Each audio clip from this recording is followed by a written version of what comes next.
Sanibonani, welcome back to my channel, welcome back to any video. Ngiyabonga kakhulu for coming. Please kindly subscribe, like a video, share a video as well. So guys, kule story sizokhuluma ke ngalolu daba ke oludabukisayo oluka baba ukhuzwayo ongomunye wabasunguli beqembu ingane zoma ukuthiwa ke usedlulile emhlabeni. So yeah, you guys, ngimazi kakhulu ke ubaba laphana when it comes to ke umculo wezingane zoma. I was shocked. You guys remember phela usanda kudlula umama Lwani Wemthente. I think ube ngcotshwa nini. I think I did that video namhlanje sokuza lolu daba ukuthi ubaba uNtshebe naye akasekho ingane zoma.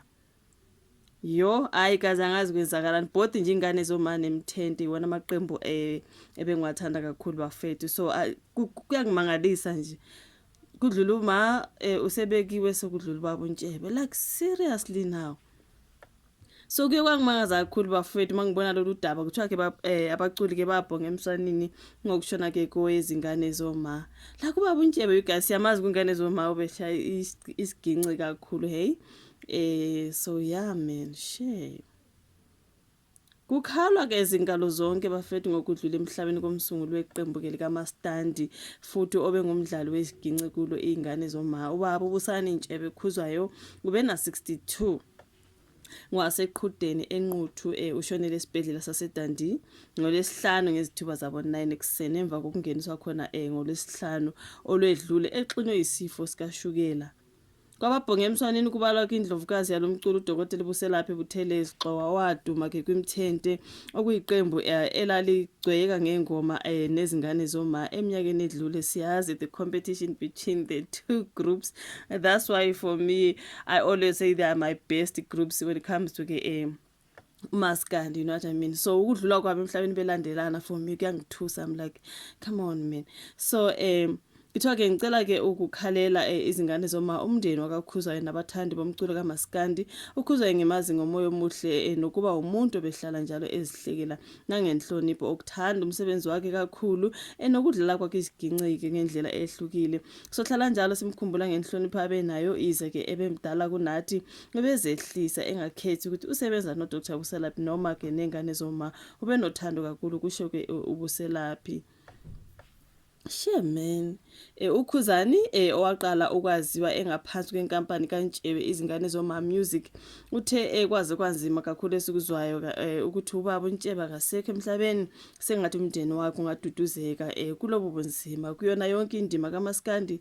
Asilaleni ngenxeba kuzihlobo nabangane ekududuzekani nonke niqine kulesi sikhathi esinzima bekuphawula lapha noKhuzani Impungose uThokozani Somnandilanga uye wavela uvele waphelelwa ngamazwi ngesikhathi ezwa lezi ndaba wathi angazi nokuthi ngathini madoda babukhuzwayo kanjalo nje akusenani olale ngokuthula qwabe uyibekile ke induke bandla.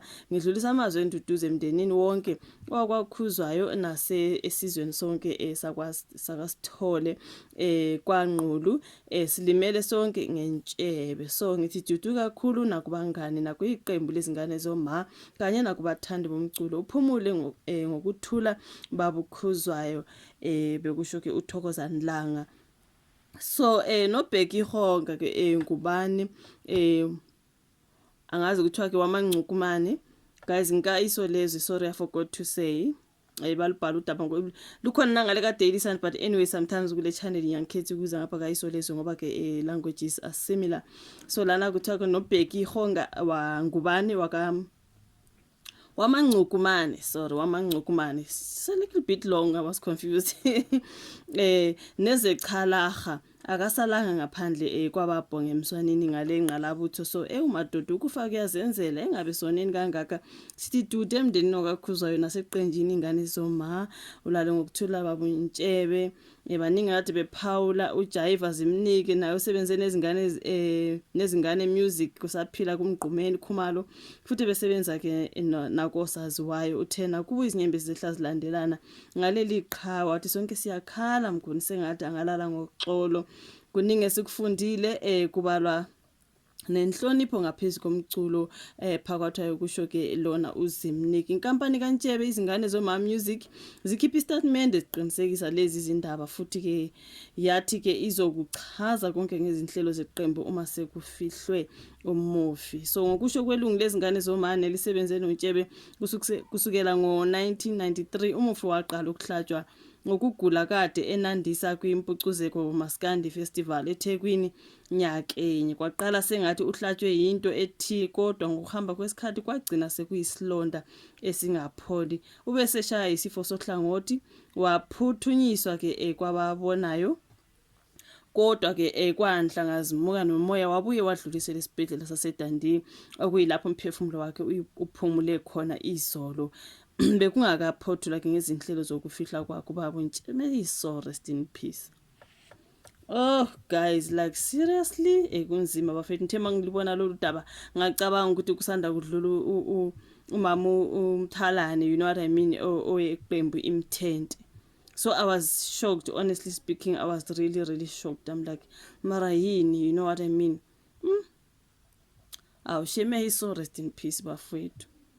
May his soul rest in peace. Kwaze kwakubi. Thank you so much ukuthi uyibuka ivideo ke usho uvo la comment section like, subscribe, share, asibonane kwezayo. Bye.